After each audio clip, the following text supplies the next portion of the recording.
Hey everyone. Hey, Roope, how are you? Good, good. How are you? Good, excellent. Alejandro, hey, how are you? Hey, doing good, Amy. How are you? Yeah, doing great. Nice to you. We'll wait a couple more minutes for some folks to come in.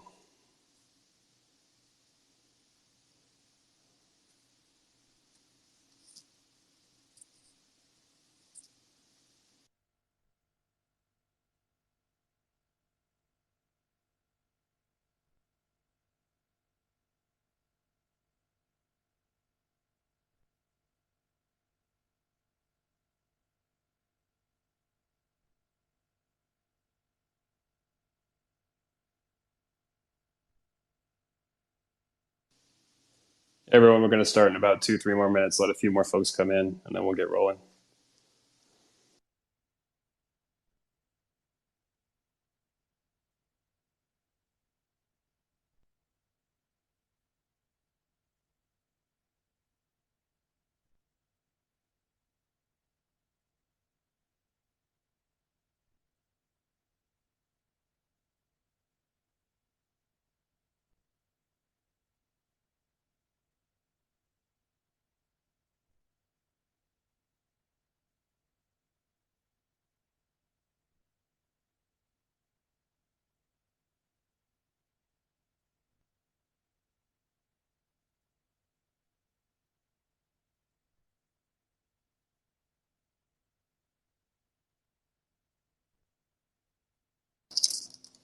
Hey, Bound, what's up, man? How are you?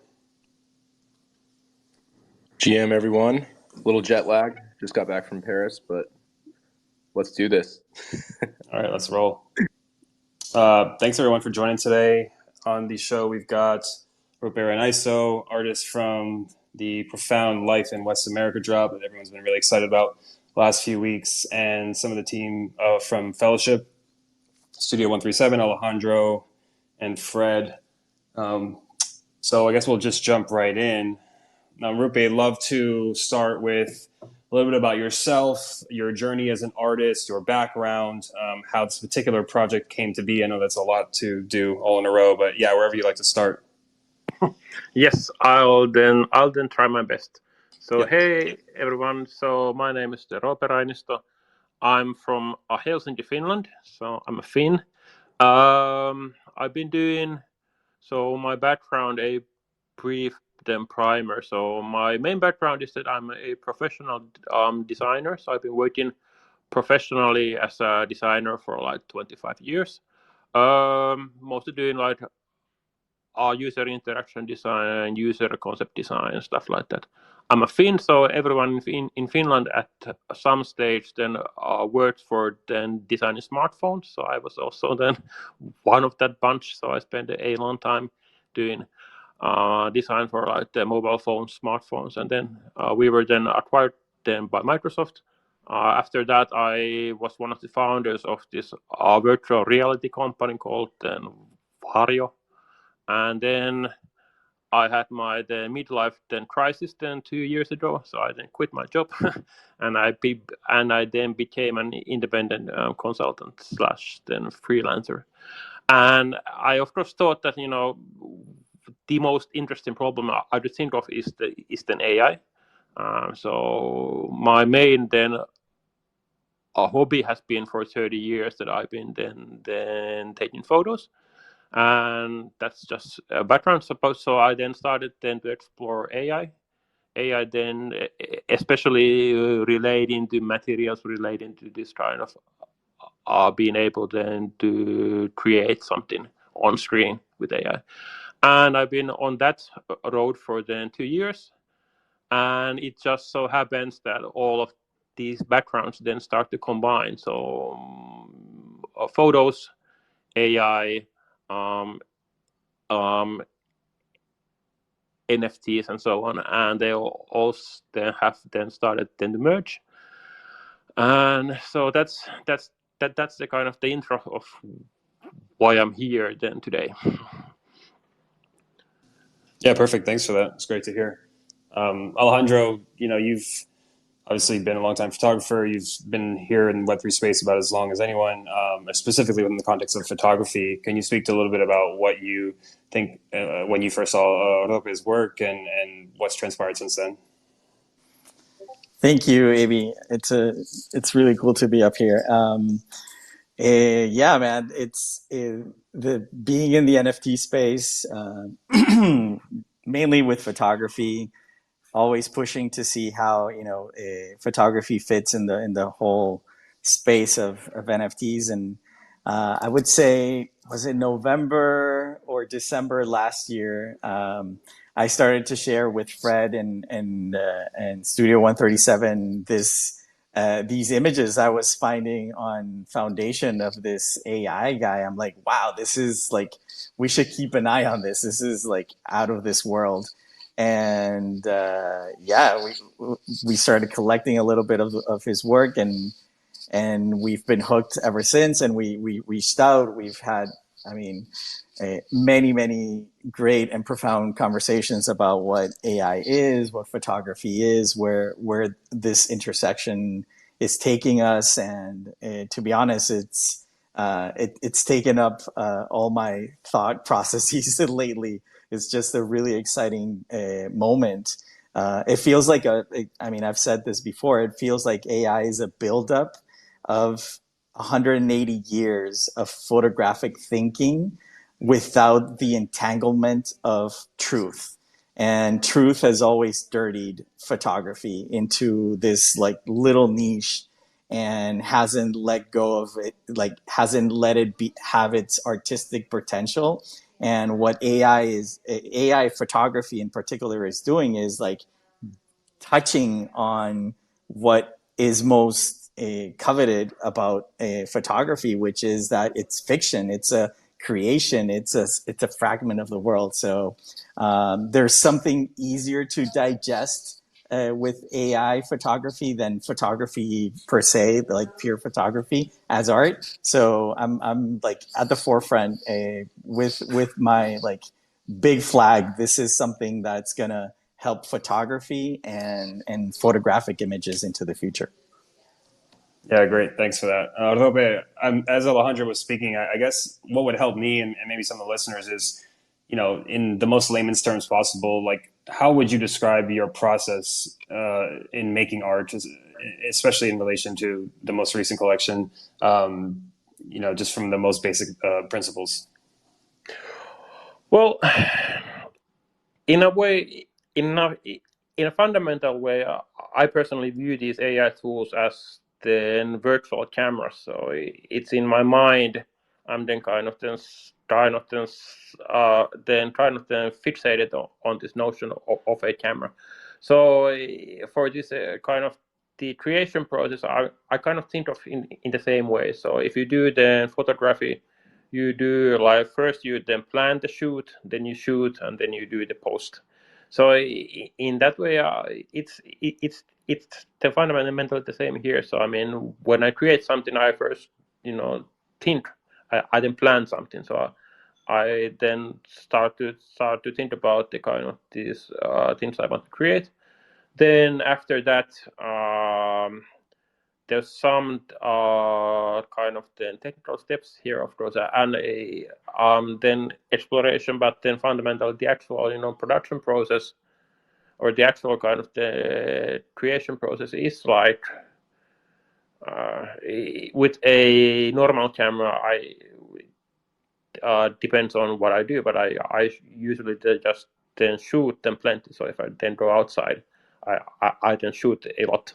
If I take them portraits, I then shoot a lot. So in a strange way, in the AI, it then kind of works the same way. So I do them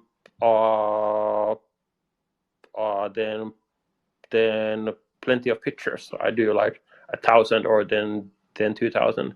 Then afterwards, I then come home and I then start to review the kind of the shots, and I then start then to pick the best ones and then start to post process those. And as I then go through the shots, I then start to get like more kind of like things in my head of I could also then shoot and this and that. But whereas with the normal photography, it then takes a long time. This kind of, you usually do like one then shot per day, or one then cycle per day.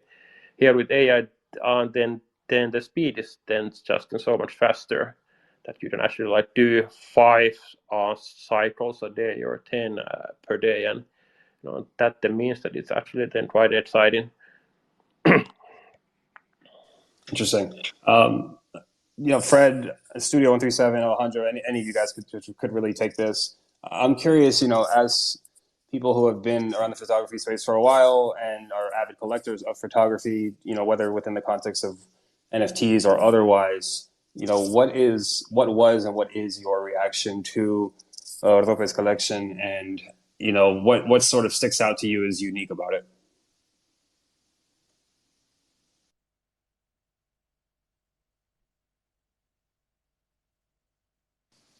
You take it, Neil.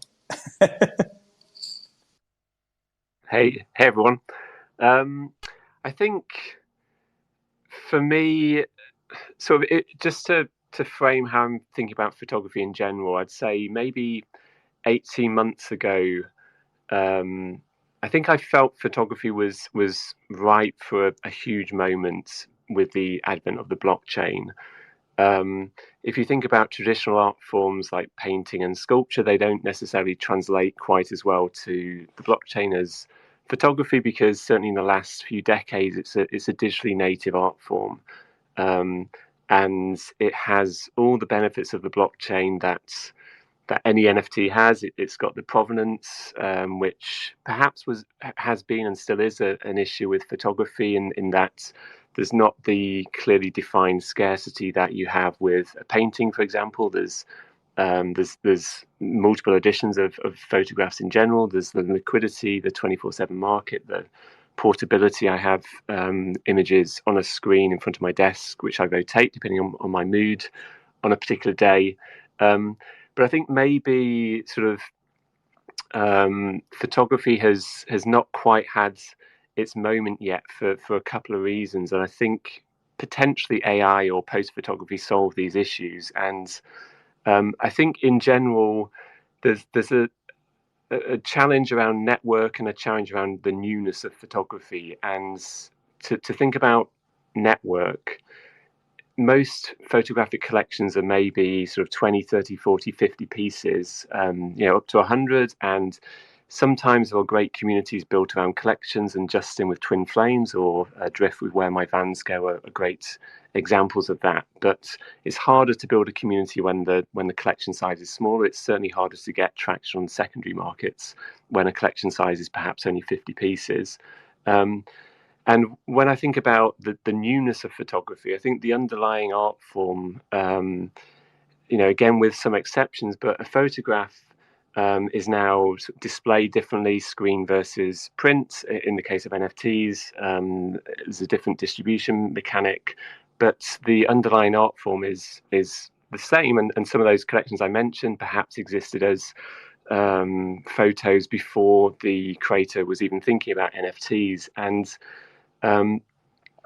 it feels to me like something, if you think about generative art, for example, long form generative art, for me, that's what, whilst generative art has been around like photography for a while, maybe since the 50s or 60s in this case, I think what art blocks did with long form, this ability for a collector to have a moment with the creator of the image, to mint and to actually be sort of part of a co-creation process, that for me felt like a real step change in generative art. And I think that's why in the last 2-3 years we've seen such a huge amount of traction behind generative art. And it feels like with AI, we've perhaps got this moment in time when things just look a bit different. They feel different. You can see the artifacts of the technology. As Alejandro said, this is it's really opening the doors for creativity and the ability to create things which don't exist. And this really feels to me like it's a moment in time where photography can have its moment and can solve these headwinds that traditional photography maybe has faced, in that the collection sizes are typically bigger, Roope's case, Life in West America and Reworld, which we're working with him on, are 500 pieces. So you have the ability for collectors or more collectors to engage in the work, and certainly to help with secondary as well. And it feels new, it feels different, and everybody sort of has this desire to be part of something like the beginning of a movement. So whilst I'm hugely bullish about photography in general, traditional photography and also post photography, I think maybe we've seen such traction with Roope's work in the last few weeks because it represents this moment in time where maybe this is the catalyst which is going to set fire to photography to really help it to fulfill its potential on the blockchain. And last comment around this, in general, the work is just fucking incredible. It's mind-blowingly cool. I've seen super high resolution versions of what he's done recently, and I can just see this on a wall, 2 meters like a Gregory Cruton print or 3 meters like a Jeff Wall installation. I think the potential to sort of unlock the ability to make these magical landscapes or scenes is like AI is really accelerating that potential. So that's what excites me about AI in general, and specifically Roope's work. I think he's a master of this medium. Yeah, it's outstanding that, and we've talked about this before, with other friends and collectors, and I think maybe Matt even on the previous episode a little bit. This idea that Life in West America sort of represents the art in such a way that you always want to go back and keep looking at it again, right? Even if you spend an hour or two that day, you want to take a look the next day and the next day and maybe a week later, and you are always finding new and interesting things. And that is sort of a benchmark for what makes for a great art collection of any kind, whether it's photography, generative art, or otherwise. Wondering if, Matt, I know you had some thoughts on this, and I'm sure the Fellowship guys have experienced this in some way. And is that fair to say that is indeed a metric for what makes for a great art collection, be it AI or otherwise? Yeah, I think you hit the nail on the head there exactly. And, I kind of wonder, it makes me wonder moving forward how we're going to view future AI and like this kind of intersection of AI and photography. I'm curious to know from Rope, like, did this surprise you at all that this project has had so much success this quickly? And, I'm assuming the answer is yes, but just curious to know how you kind of feel about how everything's transpired over the last few weeks. And furthermore, why do you think that this project has had so much success from your eyes as the artist? Yeah, I mean, two questions. I mean, first of all, I mean, surprised. Yes, of course. I mean, when I started, it was roughly like then 6 months ago, 5 months ago, when I was finally able to do something that looks more like a photo, that looks more realistic. So I spent the first months or so trying to make things look as realistic as they can be.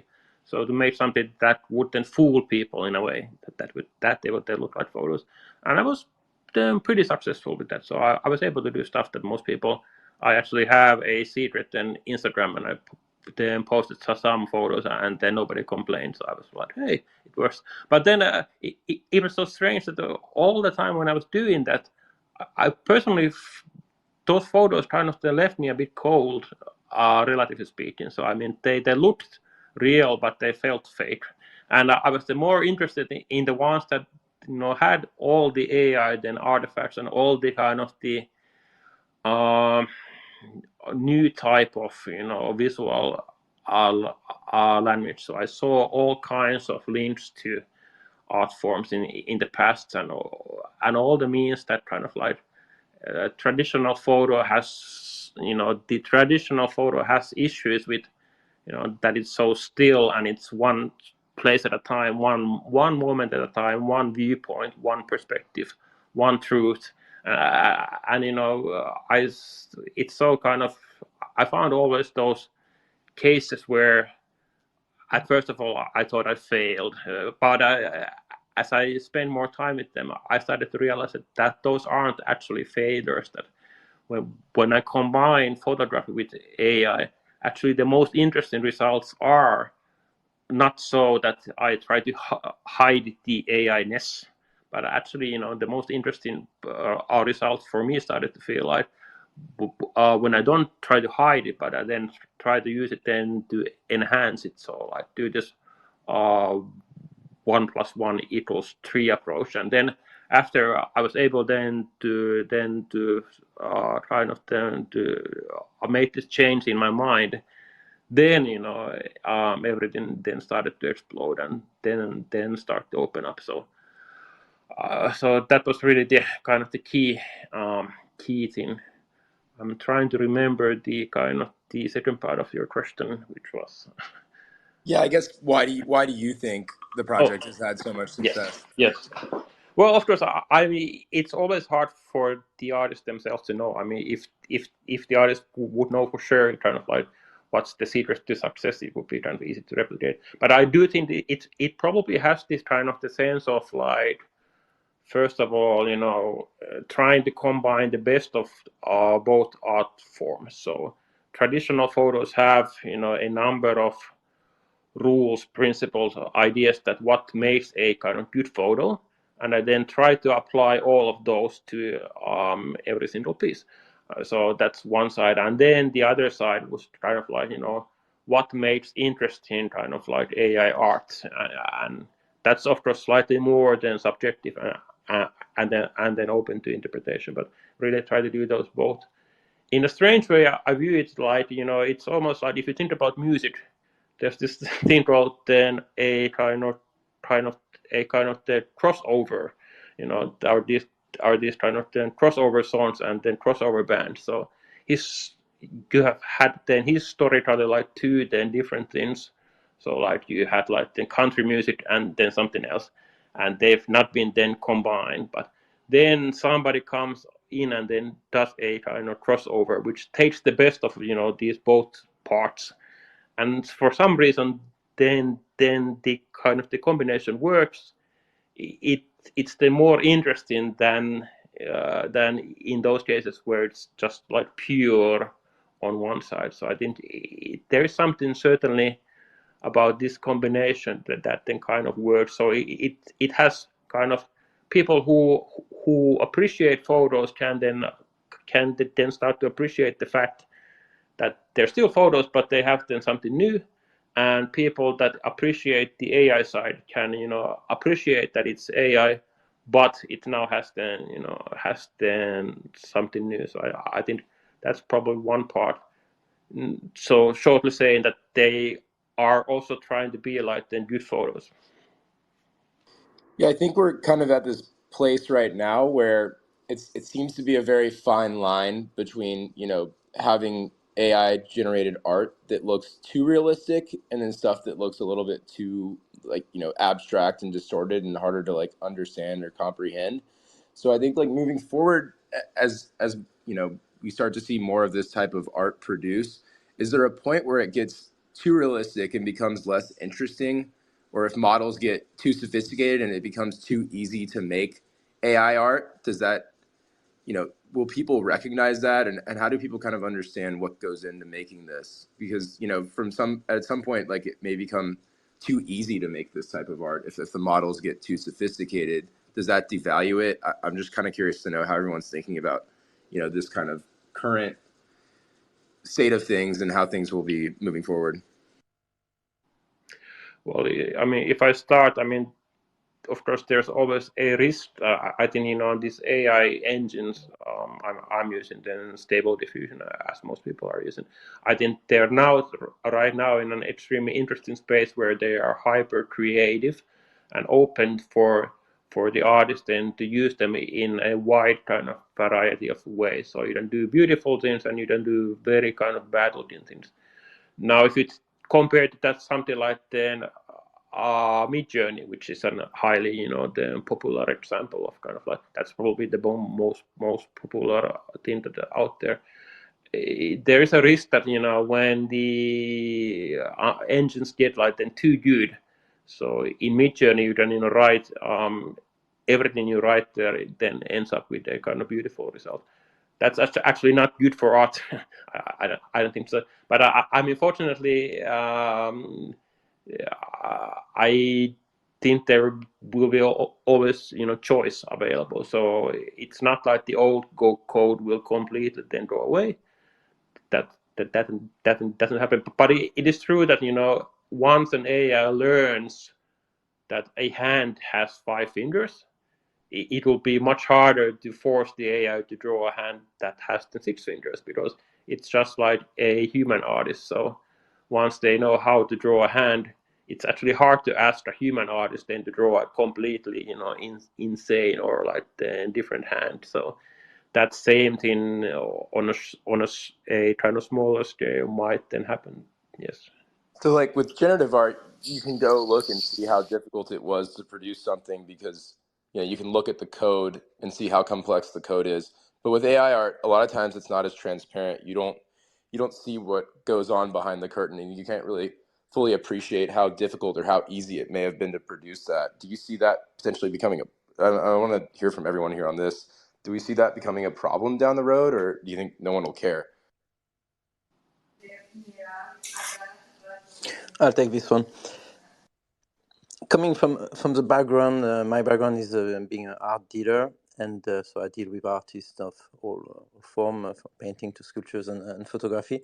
I think nowadays, and the world we live in, the technicality of things is not what defines the art. And like painting a copy of Da Vinci or whatever is fairly simple nowadays, using technology or using masters of their skills. So I think what defines an artist, as Roope has mentioned, is a concept, an idea, and maybe creating a universe or a voice that is his own voice.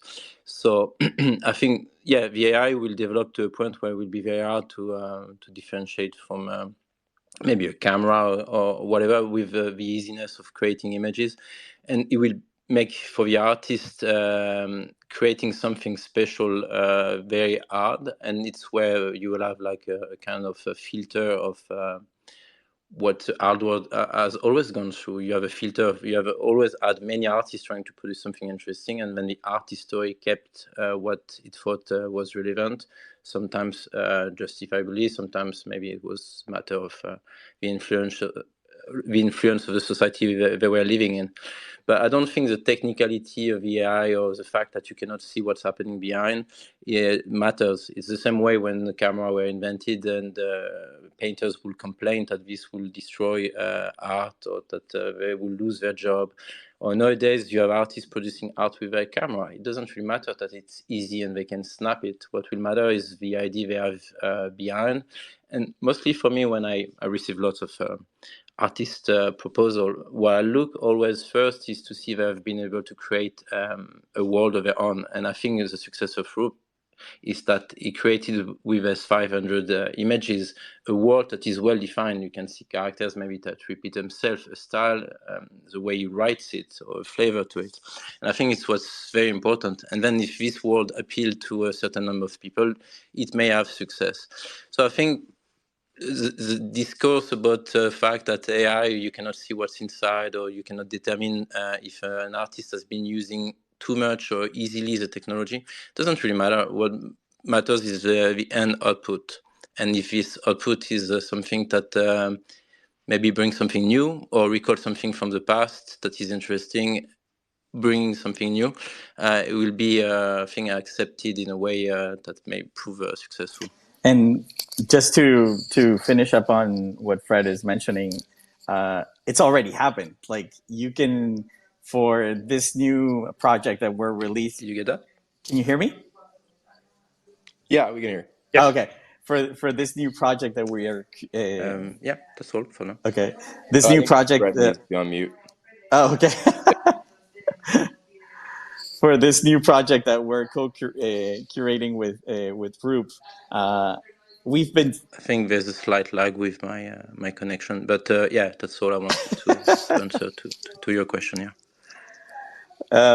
We've been scouting. I mean, so many artists that are doing AI and kind of post photography, and it's not even in 2 or 3 months, guys. It's already happened. Like, the uniformity of creations is there, and you see the regurgitating of the same thing over and over and over again. So to really find people that have original ideas with this technology is already daunting. Like, it was like a really, really hard task to find people who actually have a voice with this tool. And it's also we can talk about photography, and there's always been this thing of, oh, there's a new tool, it's going to put out of business, or like make what was there before and not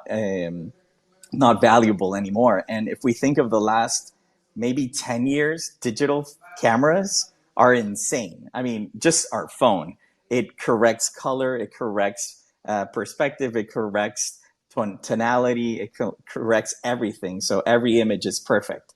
And now, is everybody a photographer? Can everybody do art photography? No, it's about the ideas, like Fred said. So I think that it's going to be the same cycle for AI.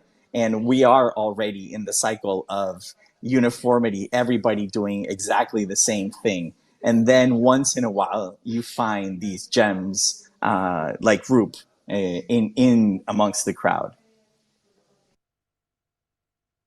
I mean, do you think that we'll see this this style like copied? I guess that's a dumb question. Certainly we will. I guess it's more about the execution, right? Like with the use of things like Midjourney, Dolly, Stable Diffusion, all these this whole toolkit that AI artists have. I mean, I guess what I'm unsure of is how much differentiability will there be? Will we be able to really tell?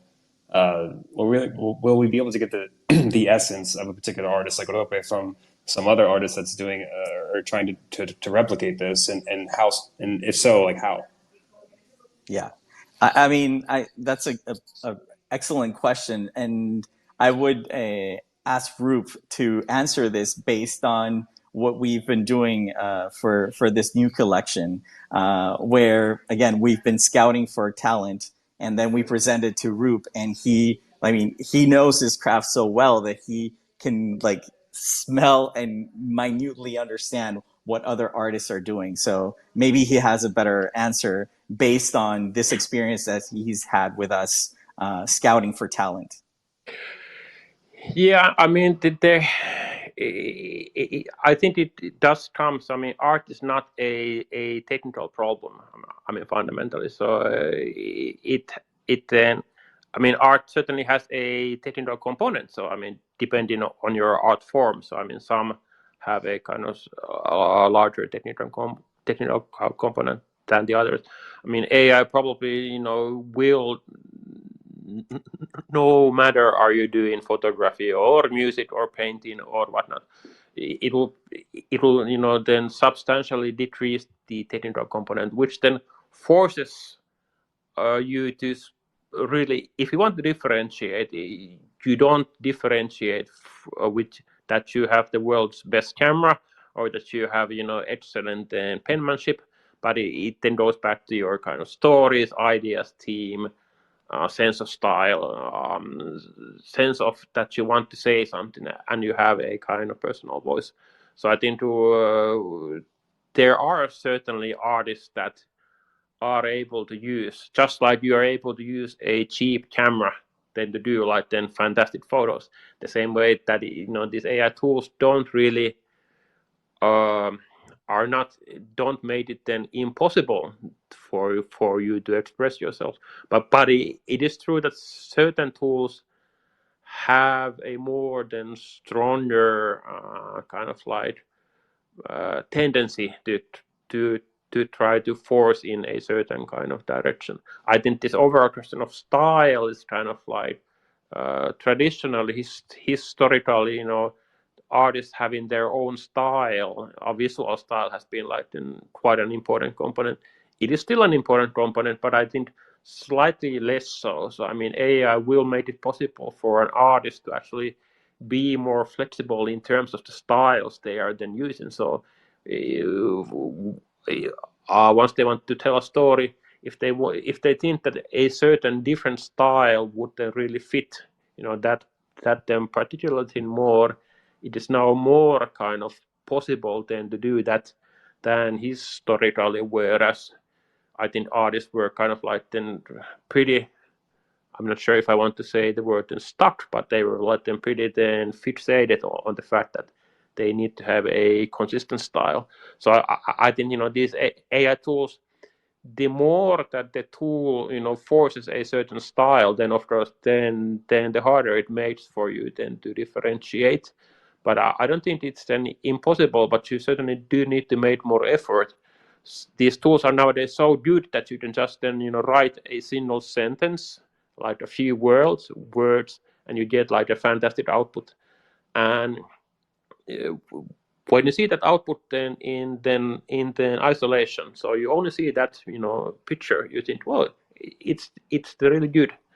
It's then only afterwards when you see like 25 artists and they all have the same picture, then in a kind of, it's a problem in a strange way that and I'm not sure why it is actually such a problem, but it is kind of is that if a different person does the same thing, even though that thing then kind of looks nice if you don't see the other ones, but it does mean that it's kind of like in terms of probably art and artist, if you're doing something that a whole bunch of people are then doing the same thing, it kind of makes it harder for me then to understand your personal viewpoint. So what do you personally then want to say with the art? Yeah, I mean, it's a good thought. Sort of, I have a natural segue into that, which is, I guess, the question about, when you thought about the idea for Life in West America, what was the idea generation process like there? And you're talking a little bit about artist process with using these AI tools and some of the software available. And is it a matter of, is there a difference in your mind between finding your voice as an artist within the context of using the software and the tools available as an AI artist, or is it more so like understanding how competent or how effectively to use the software itself, right? Like, I mean, a lot of this stuff is like you said. I mean, you can put 5, 6, 10 keywords in and get a great output. But I've seen some of the like prompt engineering, for lack of a better term, for some other AI artists that are more at the top of the game, and I've seen tons of keywords and a very specific structure and process for how they're generating these outputs. And there seems to me to be a very large gap between someone just going on, Stable Diffusion or Midjourney and typing in a handful versus someone highly curated, doing it in a different way. Yeah, I mean, certainly the tools are, rewarding in a way that the more you put into them, the more you can actually differentiate your output. So, I mean, most of them are pretty scalable.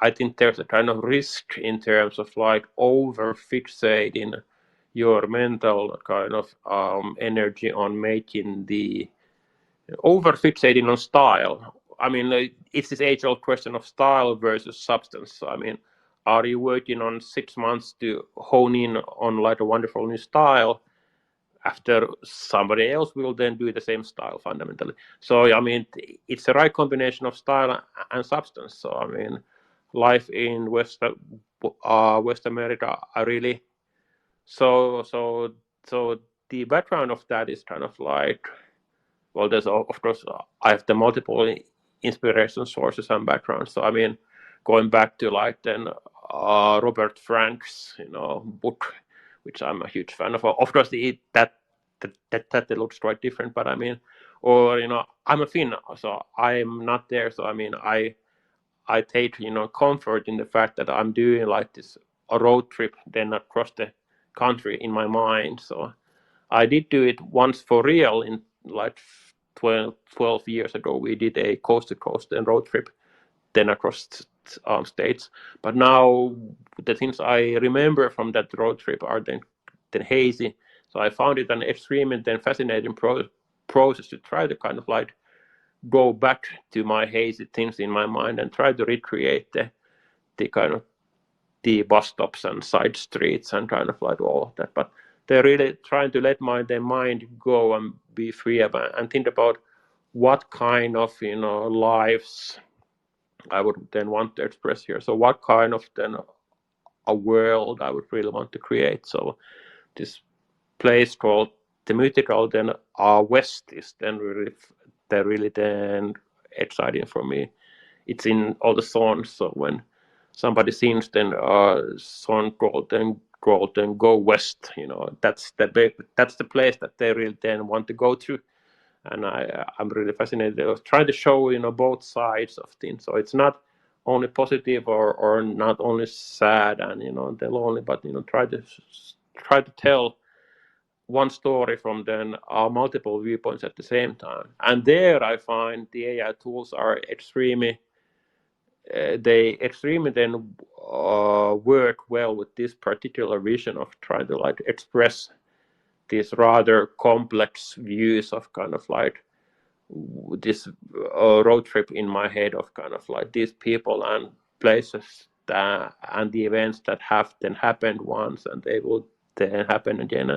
And I think there's certain thoughts that work well to be expressed with AI, and then some thoughts that perhaps don't then work so well.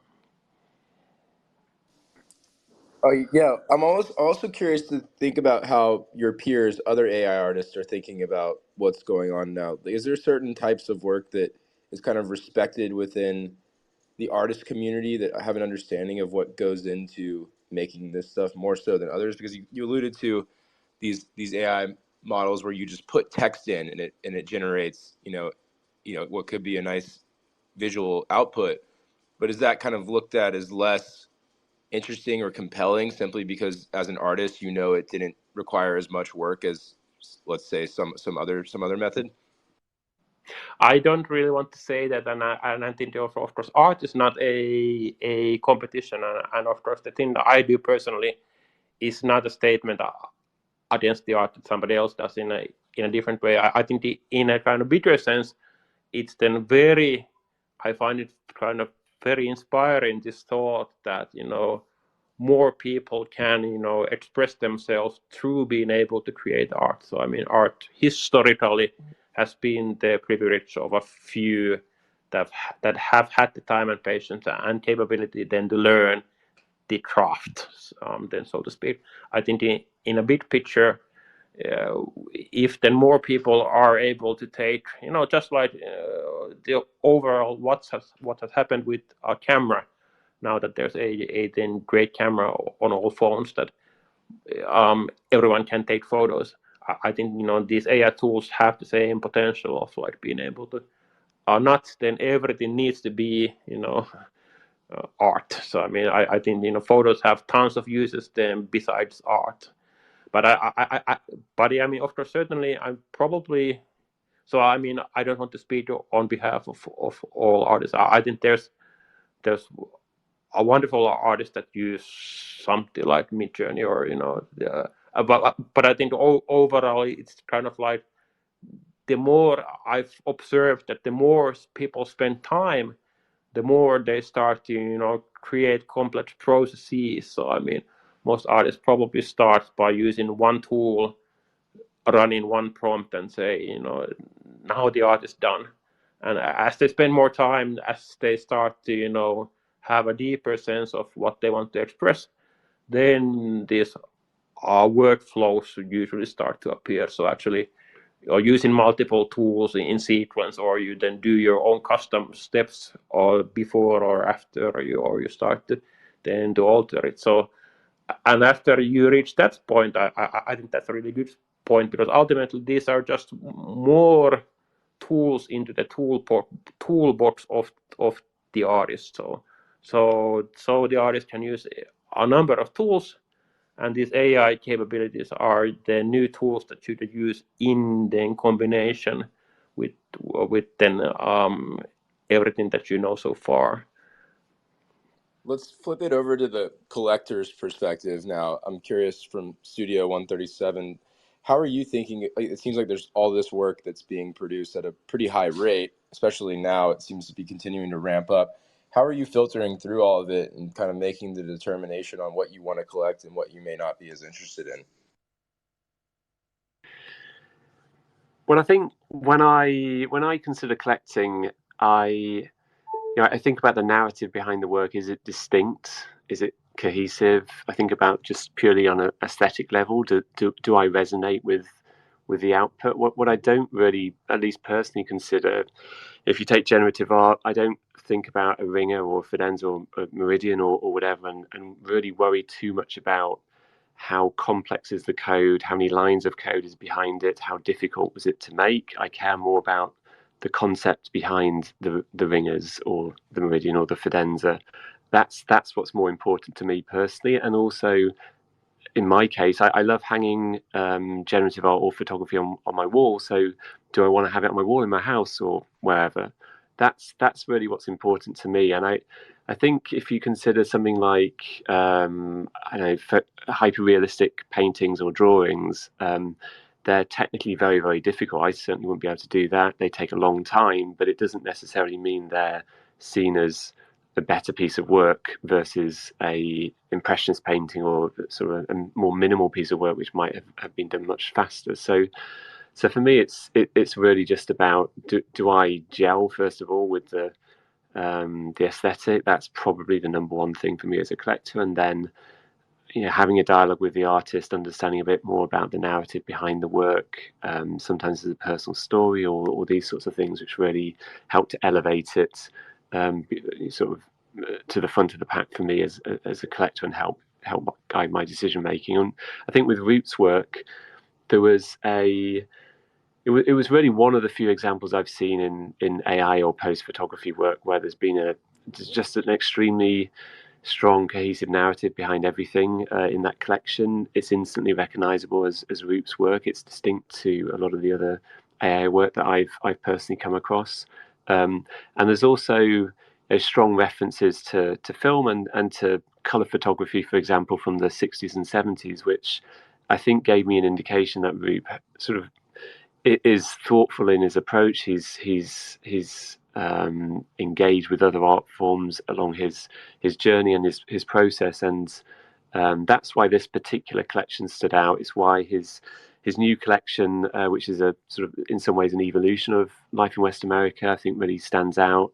It's why we engaged with Roope on a curatorial level as well, because we felt because he was so distinct in his voice and his style, he would be able to help to cut through the huge range of work out there to help find distinct voices beyond his own as well for us to support as a business and to help the next Roope coming through, which we hope to do over the next month or two. Studio, how do you think about? I mean, I know you guys are sort of focusing a bit more on the AI related artists right now with Fellowship. The collection with Laurie Simmons and Claire Silver. Is that going to be the point of focus going forward? I know you spoke a little bit earlier about why you see this as arguably the most interesting thing going on within the context of the NFT space right now. Can you talk a little bit about why that has been your focus and if you expect that to be the case going forward for some period of time? Yeah, so just to recap on my earlier points, I think the headwinds faced by photography in general are the fact that collections are typically quite small, and generative photography, AI photography, gives the ability to perhaps create a broader, wider, larger collection, which helps therefore to garner a community. It opens up the ability for more people to collect. It helps support secondary sales and things like that. So I do think the scale of these collections is helpful and is interesting, and perhaps solves one of the issues that photography has faced. I also think there's just a general level of excitement around this being something new and different. But what we're trying to do with Fellowship really is to create a balance and to support all different forms of photography. When we just to maybe if I can spend a minute or two sort of giving the history to how Fellowship started from the beginning.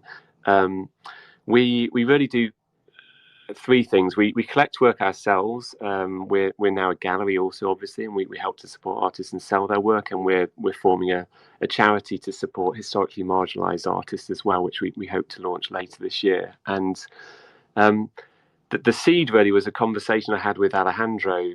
I'd collected carpoolers, his incredible work, and we had a conversation. I think Alejandro asked me something like, "What's your curatorial vision behind your photography collection?" I sort of laughed embarrassingly and admitted that I was pretty much collecting work that I loved, and that's as far as my vision went. I think in life in general, I try to approach things with a beginner's mind, and I'm very open to learning, but there's no sort of false modesty in saying, as a collector, I recognize my naivety and I'm just beginning my journey here. So when Alejandra said, do you want to collect in a more curatorially tight or structured way, and to build a permanent collection of photography which talks to the whole history of photography right from the beginning to the present day, that was definitely something which was super exciting for me. But the challenges we faced initially were,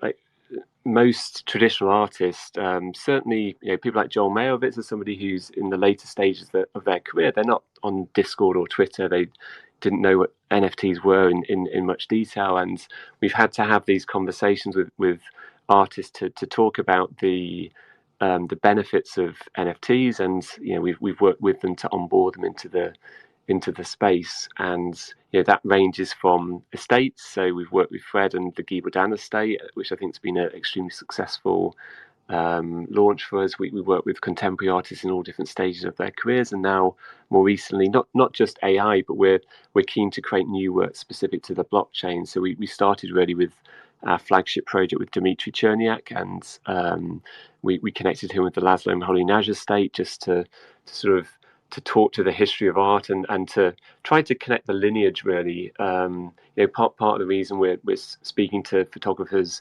who are in the later stages of their careers is they've often paved the way for some of the artists that have come through more recently, and we think it's important to shine a spotlight on photography and to have this whole history, and to really be educators as well as simply presenting art that can be purchased.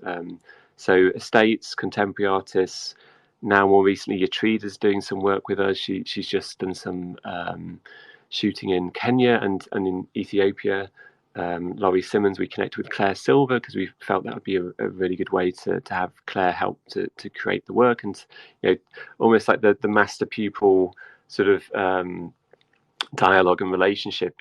In a way, Claire can learn a lot from Laurie, from her vast experience, and Laurie can learn from Claire because Claire's obviously an extremely talented AI artist. And Roope and this collection here is just another evolution, really, of trying to to nod to the history of photography and the lineage, but also to be creating new and exciting work to give people that excitement about being involved at the start of something, and something new as well. So we always try to balance. We're not just doing AI photography now, for sure. We're very excited and bullish about all forms of photography. We just feel this is a moment where photography has the ability to be sort of elevated to the level which I think it deserves to be at, and hasn't necessarily had that opportunity for many reasons over the history of fine art, and is just now kind of having these little moments where it's the steps are it's climbing up the steps. You're seeing amazing sales at auction houses, you're seeing museums collecting incredible photography, and it feels like we're trying to build on the momentum to really elevate photography as a fine art form. Yeah, it seems like the market, obviously seems to really like it, and I'm sure that's a construct a little bit of the collection size. I know you hinted at that a little bit earlier. Are we going to continue to see, is Roope's collection with Life in West America going to sort of set a new benchmark for long form, AI generative art? Are we going to see a lot of these artists going to more of a QQL style parametric methodology, with all the different software tools available? How do you see that moving forward? Well, I definitely think the size of collections with AI photography is in general going to be larger than traditional photography. I think Roope's new work, Reworld, which we'll talk about shortly, is also 500 pieces. The 10 artists Roope's helped to curate for us are 100 pieces. So we have 1,000 pieces across 10 different artists. And I think what we're really trying to do with the collection size is to help to create this community feel that you see with generative art and PFPs, which is just harder with smaller set sizes. I personally would absolutely love to see some sort of long form AI photography where the collector has this same experience as they do with art blocks, for example, to be part of the creation process. I would throw over to Roope to see whether that terrifies him as a prospect or whether that's possible. Do you have any thoughts, Roope?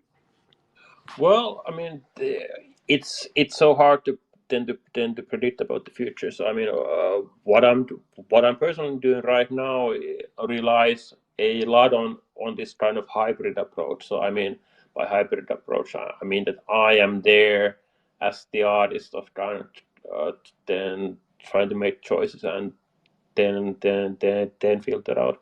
But I mean, this all of these technologies then kind of so rapidly then developing that I'm sure it will be an exciting kind of challenge to try to solve that somehow. That you mentioned, but as of today, I don't yet know exactly how you would actually solve that particular thing yet. Yeah, I think it'd be pretty cool, right? I mean, I know there's some AI artists that have been around for a while, sort of like pre-software days, that were, training their own models or training models on their own work, right? Their own analog work. You think about people like Helena Sarin and doing, paintings and drawings and sketches and things like that, and using that as the structure for new work, training models on that stuff. So I'm wondering if we'll see photographers either working in conjunction with AI artists, or the AI artists, and in Roope's case, being photographer or being both, and training models on their own analog photography, and then creating, long form series out of that, or curated 100-piece sets out of that, or things like that. I mean, the thing one could, of course, do so. I mean, for instance, I mean, the final collection is like the 1% of everything I create. So I mean, it would be in theory possible to invite the kind of the collector in to view the kind of the 50,000 pictures and then to pick the one. But of course, that's probably quite exhausting also for the person who then has to go through it. So I mean, it's then quite exhausting for me. So I would then imagine that it would be also then quite exhausting for someone else. I think one of the interesting ideas we're mulling over is what would happen if we paired a AI artist with an estate in the same way we paired Dimitri with the Laszlo Moholy-Nagy estate. So if you took Guy Bourdin, for example, who's got several thousand incredible pieces of work, what would happen if Roope was paired with the Guy Bourdin estate, and Fred gave Roope access to that estate? What's possible, and how could we reimagine Bourdin's work for today? Or even Meyerowitz, who has 100,000 plus images, I think most of which have been digitized, or Vivian Mayer, or these estates with enormous collections. How could that work potentially be reimagined with a new narrative and a new sort of cohesive concept, which is relevant for today's society, or is building on what they created and the sort of the significance of their work, but reimagining it to some extent with technology for today's audience as well. Hey, Bamiz, good to see you, man. Hey, sorry about that. I apologize. Had a conflict. I really am sorry I missed the first hour. I apologize to our guests and my co-hosts. Yeah, no worries. You just missed yeah, we're just plenty to talk about. So yeah, I mean, just to catch you up, we were talking a little bit about sort of this idea of I guess like long form AI generative photography, and how important collection size is, and sort of Studio 137 was mentioning a little bit about maybe creating a similar structure to how Art Blocks does these 500 to 1,000 piece drops, or whatever the collection sizes are, and how that creates sort of a connection with community and the art on this side of the space, and sort of just trying to replicate that. Yeah, I mean, look, the community model that Art Blocks obviously is kind of like, I'm gonna say pioneered, but obviously it's pulls people in. You get a lot of flow in the secondary market. It seems really important to the process. And I'm a big fan of Bright Moments and the stuff that Bright Moments is doing.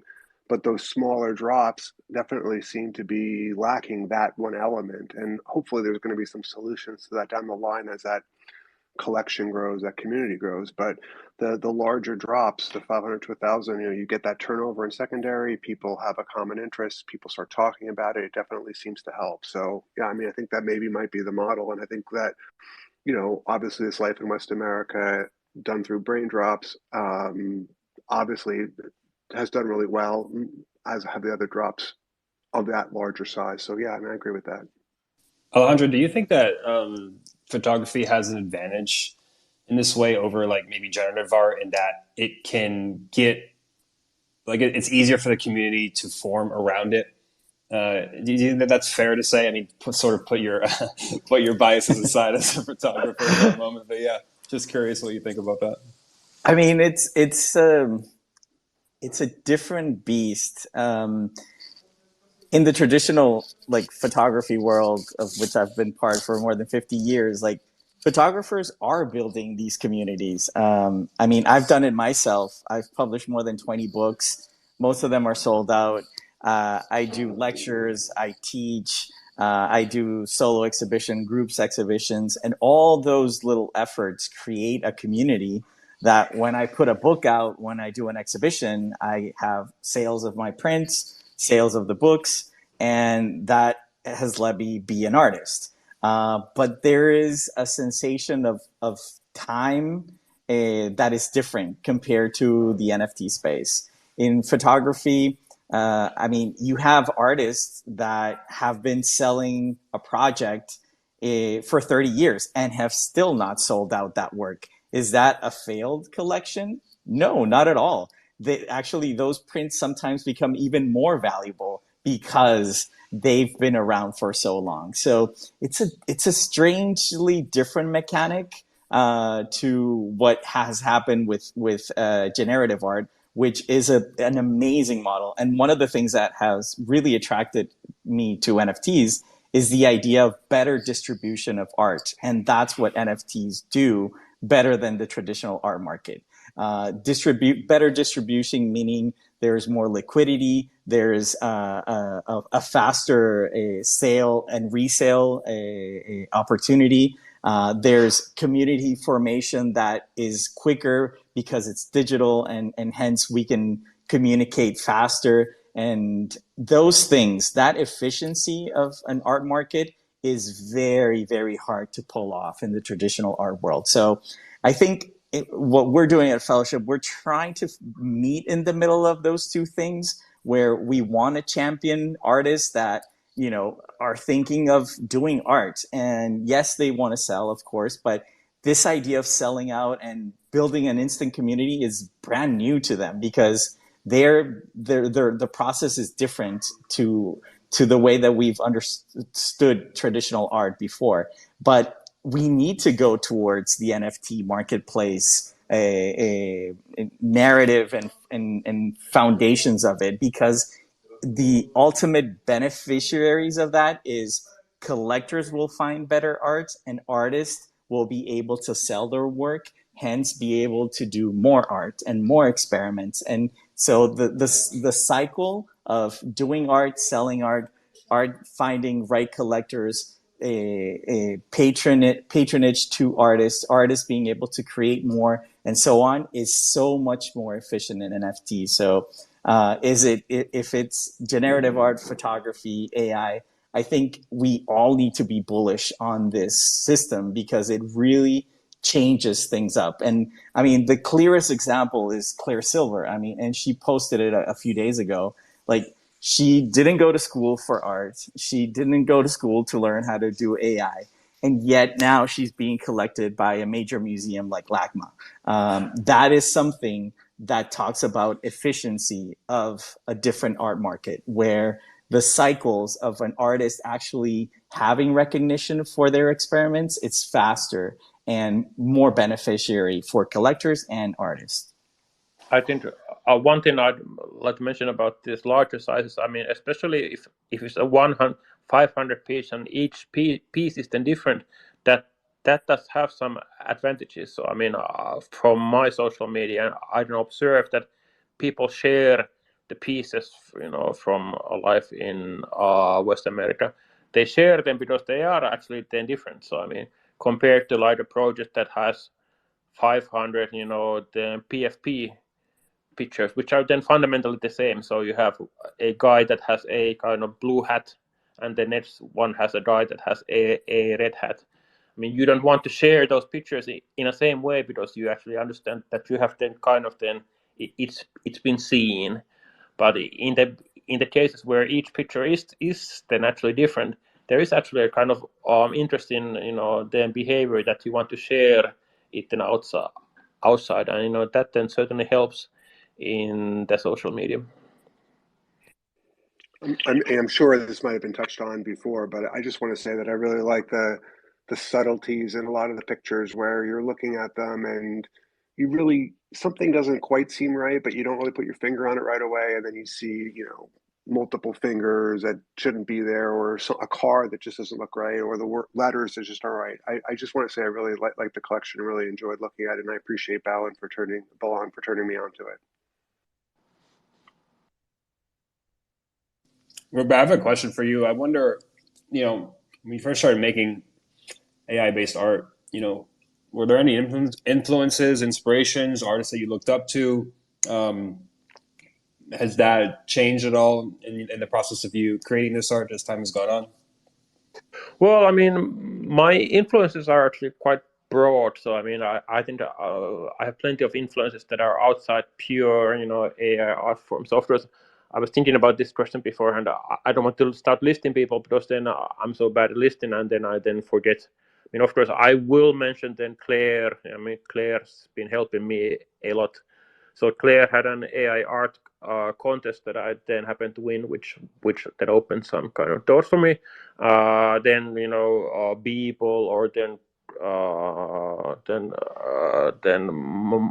Harriot, then Klinjaman, Quasimodo on Twitter. But I mean, I think overall my influences are, and AI is actually quite interesting beast in a way that your influences can actually be quite broad. So I mean, be it like musical influences or like classical then photography influences or like film and so on. Also, the thing of where this AI art form will then go in the long term. Nowadays, photos are photos, and the movies are movies, and then computer games are then computer games. It can be that in 5 years, the kind of the world you create, I mean, then it will be kind of more possible for you to create, or to express that world as photos or videos or games or interactive experiences or then virtual reality and so on. So all the kind of the media forms in the long run also will start to kind of like merge, which will also mean that the kind of the influences will then probably start to merge. So if you have then film influences or then photo influences or bands or then our favorite authors and so on, so AI will probably in the long run also interestingly then start to merge these influences. Studio 137, I guess at a basic level, why is there so much stickiness here with life in West America? And maybe not speak just from your own perspective, but from what you think about the market and the participants of this space. Like I guess, yeah, like what is the stickiness here? Why do people love it so much? Why are they coming back to it over and over? It's been about a month now since this thing launched, and we're still here, as excited to talk about it as the day that it came out. I mean, I think fundamentally the easiest answer there is because it just looks fantastic. The work is visually extraordinary. I think it feels like a moment in time where you have this collection which has cohesion, it has a strong narrative, it has this nostalgic feel, it has references to photography from the 60s and 70s and the advent of color photography. I think Roope's got an amazing eye for curating these images and creating them in the first place. And it's, I think, as von Miser said, when you look at, you can look at the collection once or look at a subset of the collection and then again and again, and you always see different things, and you don't necessarily know it's AI photography immediately, but you start to see weird stuff going on, and it just sort of entrances you. And I've stared at, I don't know, I've probably stared at every piece too long, and spent a lot of time looking through the collection. And I think, it's not to say that hasn't happened before. I think using Claire as an example, her work's absolutely extraordinary. But maybe this certainly has more of a photographic feel. And for me, as somebody who's extremely interested in photography, that's what drew me in. Just seeing AI applied to a more traditional execution of photography, but with these artifacts you see from the technology behind it. It's just something new and different, and I think it's really just the beginning for AI photography, post photography, whatever you want to call it. I think Roope and this collection will be seen as one of the sort of flagship moments that really kicked off a wave of interest in a new form of photography. Yeah, that's a good point at the end there. I mean, what do we call this classification of art, if anything, specific? I mean, are we just calling it AI photography? I mean, are we thinking about it as almost like a subgenre of something more emergent? Like, how do you think about that? I'd maybe throw that over to Alejandro, because you said something really powerful at the start around the restrictions of photography, and now we have this moment where it's almost like the guardrails have been removed, and you have the opportunity to create what isn't real and to express that, but still with the feel of a photograph.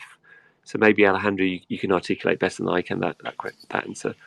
I mean, I would take Fernando Gallego's word or parameter that he talked about on Saturday about AI, and he called it photographic artists.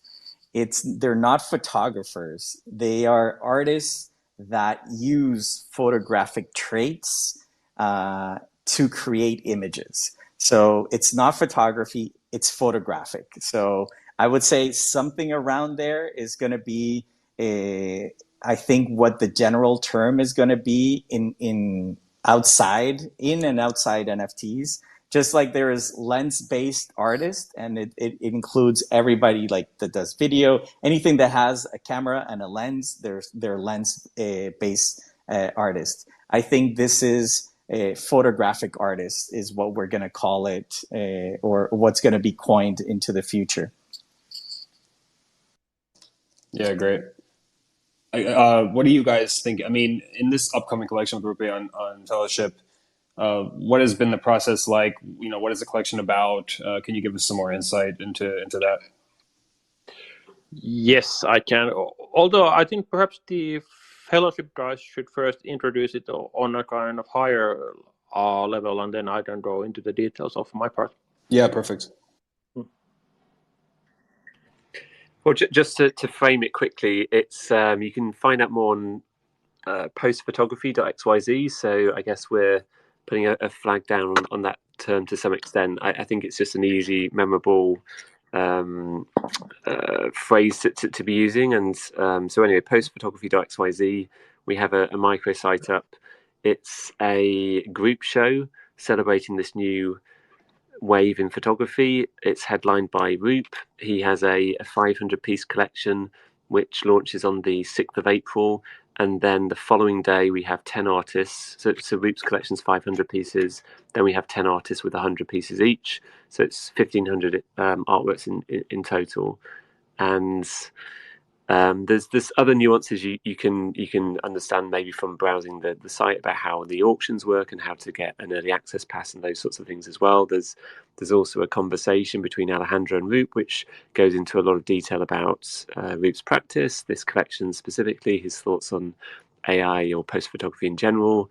There's a gallery where you can see, I think we have 10 images from each artist, so you can get a real feel for the collection. There's a vision statement from each artist as well, where you can find a bit more about the narrative behind the work that's been created. But there's also an absolutely killer trailer as well. We had a lot of fun, probably 30 different edits to get the trailer right. But there's 1 minute 11 seconds or 1:11.1111 second trailer, which I definitely encourage you to watch with the sound on. It's pretty cool.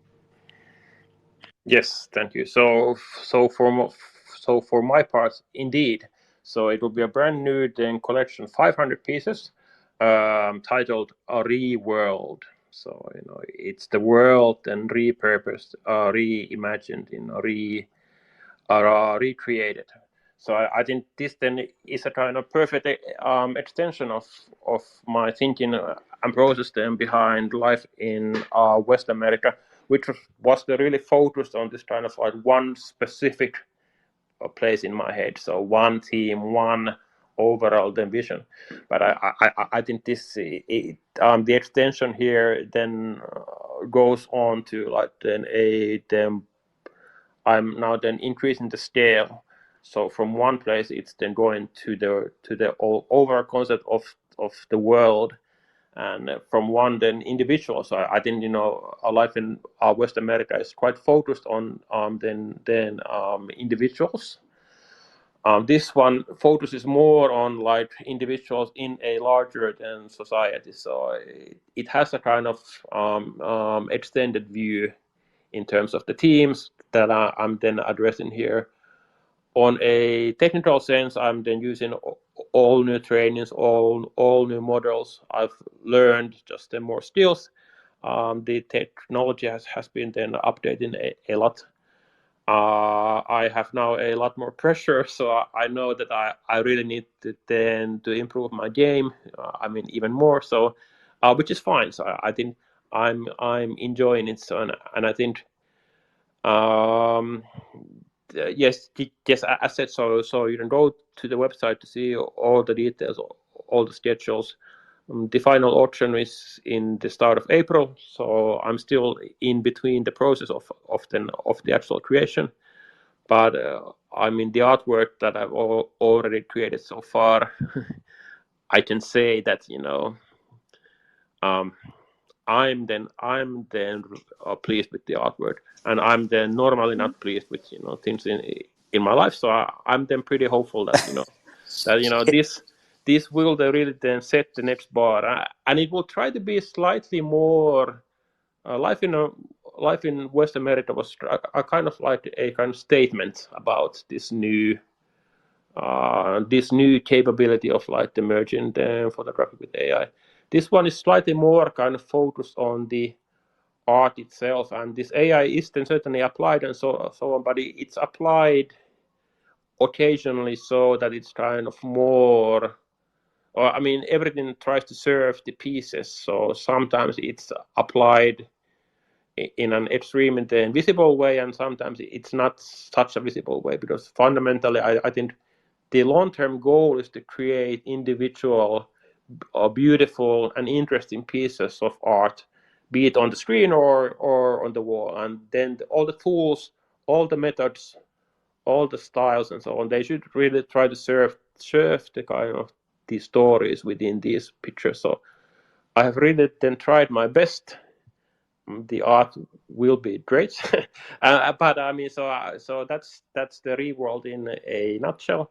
And as said, so the kind of this second part that I'm extremely excited about is this kind of group, then group part. So we spend a lot of time trying to find 10 10 artists, all with their own tastes, styles, voices, and then try to highlight their kind of art. And I think it's the best kind of group kind of collection for post photography that I've seen. I have the kind of the insider's view, of course, and it's my voice that then says it. But it will be a really fantastic way for then everyone then to find a new artist, then to also then start to go much into more detail over their work and how they use the tools in a much then different way. So I think we then try to highlight a broad range of styles and techniques and then applications, all hopefully in a way that as soon as you see a piece from these 1,000, you're then able then to see that it's from then this person or then that person. So we really try to focus on artists that have then already found their own voice. Yeah, see, looking quickly through the site that Studio 137 mentioned, the postphotography.xyz. Check it out if you haven't. I mean, I see Anti-Carpet in here, who I'm not familiar with, but I assume is also Finnish. You know, is there quite a growing community in Finland and more broadly in Scandinavia for AI artists and people interested in post photography? You know, what has been your experience with that? Is the community growing? Are these people that have been around for a while that we just aren't aware of just yet, and now have an outlet to share their work? Well, I said so. I mean, interesting process, and I see new artists, new names that then appear then almost like then every day. So of course, this one represents an excellent kind of highlight overview of the artist that we then felt I'm then excited over. But I'm sure 2023, the kind of the year we are in. So if we go to the end of this year, there will be a wide range of new names, new artists, new art that we haven't yet known. And here we are then trying to highlight 10 are new exciting voices. Specifically Finland, Scandinavia, it's then early days, but I'm sure that as we also highlight the art, I think there's of course much discussion about AI art. Is it good or is it bad, or the impacts that it will have. But I personally think the best way to bring those discussions forward is then to create and show. So rather than talking in a kind of then abstract sense about what kind of impacts this may or may not have to artists, I think the best way is to try to create and then try to prove something. And if I can just comment on Roope and he's cutthroat. I mean, we presented so many artists to him, and he was like, no, no, no. Like, he really understands what the possibilities are with AI, and not only technically but also conceptually. And so it was an amazing process. Sometimes very difficult because we would present things that we thought, oh yes, this one, this artist is definitely gonna be liked by him, and then he's like, no, like I've seen this, and this.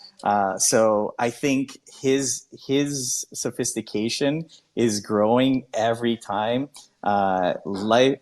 His first collection just cemented his vision so well that he now has the capability of not only knowing the experience of how art, like how to do the AI art, but also to circulate that work, which is something that a lot of people don't really understand, and because it's yet too young for AI art to be like massively adopted. But this experience that he brought to the table is, I think, shown, like he says, in these 10 artists that he curated, because they do have their own voice, their own language.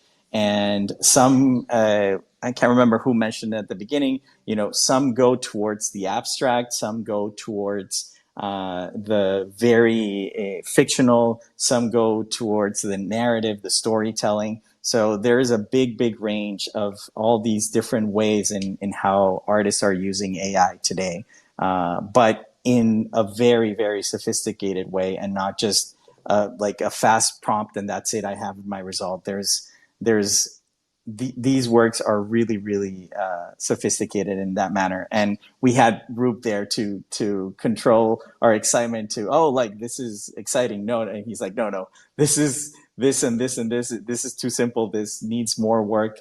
So I think people really enjoy what he put together. Yeah, wonderful. Listen, anybody in the audience, if you have a question for any of our panelists today, please, raise your hand or just ping me, and I'll try to either ask it directly or have you up on stage. While we let a few of those things file in, we'll let Studio 137. I know you had a few more comments about the collection and what you guys are doing with Roope and some of the other artists. So go ahead. Thanks. Yeah, I was just going to say, if you have a look at the in conversation section, there's an image in there called Metropolis Number Two, which just for me, one of the distinctive things about this new work is the sense of scale, and I've seen more pieces similar to this behind the scenes as well. And as soon as I saw that work, I said, this has to be printed 2 meters, 3 meters. It deserves to be on a big stage. Can we take this to Paris Photo, call it post photography at the world's biggest photo fair, and raise some eyebrows? It's just such exceptional work on a massive scale. It really, really excites me. And definitely dive into the gallery. There's some of the work there. Katie's work is just, again, I've seen more of the collection as well, but at scale, these are going to be, I don't know, 60, 70, 80 megabyte files. You don't really get that sense of scale from the images we have today, but when we mint them, the detail is incredible. They're just, we were so blown away by the amount of quality work we saw. It's a real privilege to be involved in this. Yeah, great. Margaret joined us on stage. How are you? And please go ahead with your question. Hey, this is such a wonderful space. I just wanted to thank all the hosts, Roope and Alejandro. It's great to hear you both. I'm super excited. As someone who has a background in photography, I recently, in the last 6 months, have really started to explore AI in the ways that I think photography itself as a medium was limited. Maybe this is just a general question for everyone, but what do you see maybe people with photographic backgrounds kind of bringing into AI that kind of would elevate the medium in a way that maybe we haven't seen yet? I'm super excited about the dialogue between AI and photography, and Rip, your collection, Life in West America, blew me away when I first saw it, and I'm a huge fan. So yeah, I mean, that's my question, I think. Well,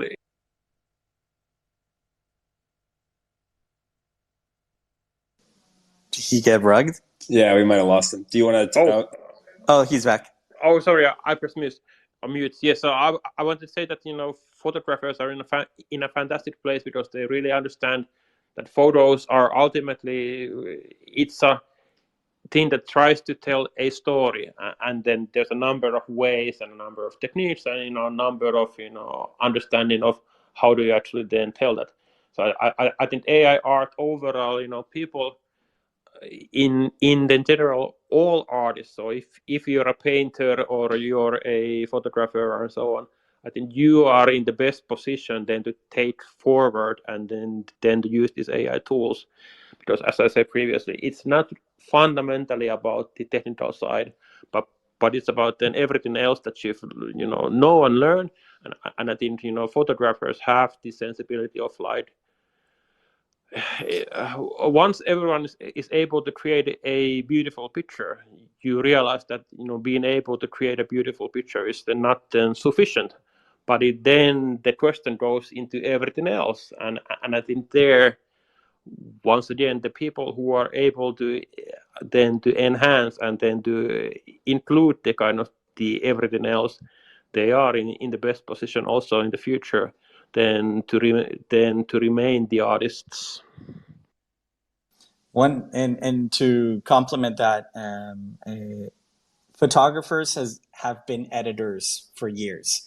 Ever since digital photography came into full force, end of the 90s, photographers have had digital diarrhea. Like the creation of images is just overwhelming. And what we've refined in our practice is being an editor and selecting. And like Andy Warhol said, art is about decisions. That's it. Making the decision between this is good, this is bad, this is good, this is bad. And that's what a good AI artist and photographers can do, is be good selectors, have a refinement of a vision to then pull from the thousands of images that these technologies can do. Because either be AI or photography, we can create images so easily today. But the ones that are going to stand out as artists are the ones that have the sophisticated vision of what they want to say.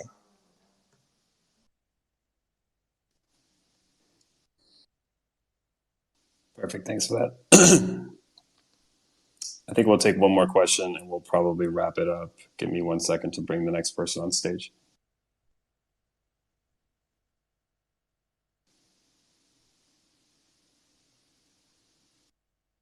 Oh, we might got rugged. Oh boy. All right. Yeah, I don't think he's going to come back. I guess we'll wrap here. Definitely want to thank the Fellowship team, Studio 137, Fred, Alejandro for coming on, Roope as well. Really excited about the upcoming work. Do we have a date on when that's going to be launched, guys? I might have missed that. Yes, so the date is that the collection launch will be April 6th, and there will be a Patreon pass, a mint pass that will be auctioned on the March 16th.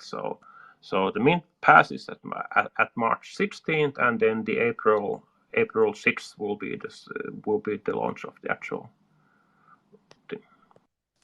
Perfect. Yeah. Oh wait, this gentleman might be back. 1 second.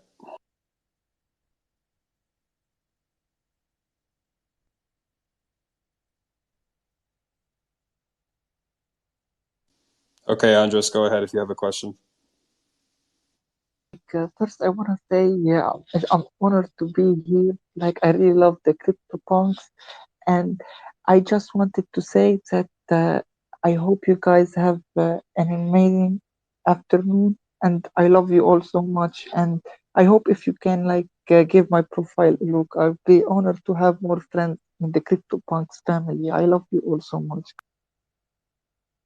Sorry about that, guys. Thank you. Thanks for that. Thanks for everyone's time today. Appreciate you joining us and listening in. I will include some information about the upcoming work with Fellowship on postphotography.xyz. If you're interested in checking that out, April 6th will be when the work launches. And yeah, thanks again for joining, and we'll look forward to the next show. Thanks, everybody. Peace. Thanks, everyone. Thanks all. Take care. All right. Thank you. Bye-bye. Bye.